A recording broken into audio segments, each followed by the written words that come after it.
Dans le second et troisième chapitre du livre de l'Apocalypse, nous assistons à une inspection de cette église par le Seigneur. Ses yeux étant semblables à une flamme de feu. Il regarde attentivement leur état spirituel intérieur, mettant à nu leurs conditions.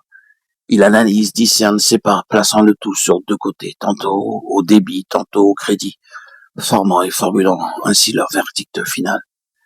Mais en ce qui concerne toutes ces églises, nous voyons qu'une seule chose est mise en question. Il peut y avoir bien des difficultés entre elles. Les aspects peuvent varier, les éléments peuvent être très différents. Cependant, lorsque tout a été considéré puis mis ensemble, tout cela est dans le but même d'établir un fait bien précis. La présence ou l'absence de ce qui détermine la justification pour le Seigneur de maintenir ou non la chose qui revendique le droit de le représenter.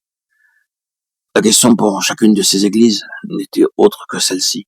Si, avec la permission du Seigneur, elle pouvait rester comme témoin, si elle pouvait ainsi continuer à subsister devant lui. Le Seigneur avait, dirions-nous, cette église devant lui. Il les tenait dans sa main et devait décider s'il pouvait les garder ou s'il devait les mettre de côté. S'il avait ôté le chandelier de sa place, ou si celui-ci pouvait demeurer en relation avec lui. Ainsi la relation était clairement posée, ou leur maintien comme témoin en relation avec le dessein du Seigneur, ou leur mise de côté.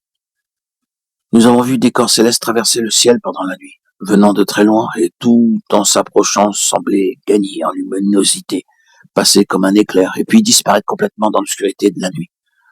Ainsi, il y a des étoiles suscitées par les conseils éternels de Dieu, paraissant toutes illuminées de la gloire de sa grâce. Certaines d'entre elles s'évanouissent complètement, disparaissent du regard, pour être tout à fait perdues de vue. La question concernant tout instrument suscité par le Seigneur en relation avec son dessein est celle-ci. Qu'est-ce qui justifie à ses yeux son maintien?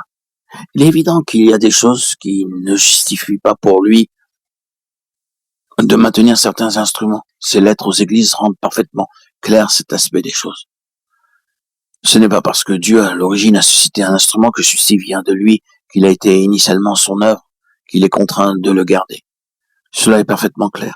Nous devrions sérieusement tenir compte de ce fait que parce que Dieu a suscité quelque chose, cela ne signifie pas que nécessairement ils doivent maintenir cette chose à tout prix, quel que soit son état ou son caractère à travers le temps.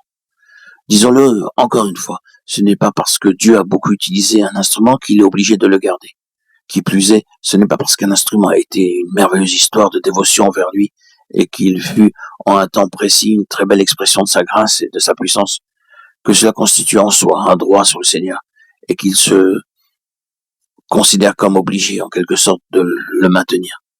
Mais nous devons insister sur ce point encore davantage parce qu'en un temps précis, beaucoup de choses recommandables ont été vues dans un instrument que le Seigneur lui-même peut apprécier.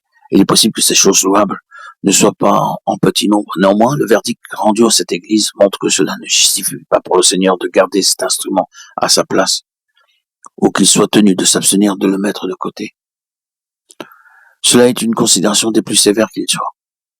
Il pourrait être admis que si Dieu a suscité un instrument, si celui-ci a été mis à la première place dans sa main, si Dieu l'a utilisé et béni, si par ceci furent montrés les traits et les caractéristiques de sa grâce et de son amour, et s'il possédait encore en lui beaucoup de bonnes choses que le Seigneur pouvait apprécier tandis qu'il l'inspectait de ses yeux de flamme, alors c'est sûr, le Seigneur doit le maintenir. Vous comprendrez qu'en parlant ainsi, nous sommes en train de parler d'instruments, nous ne parlons pas des âmes. La question n'est pas ici celle du salut, mais seulement de ce qui concerne le service du Seigneur.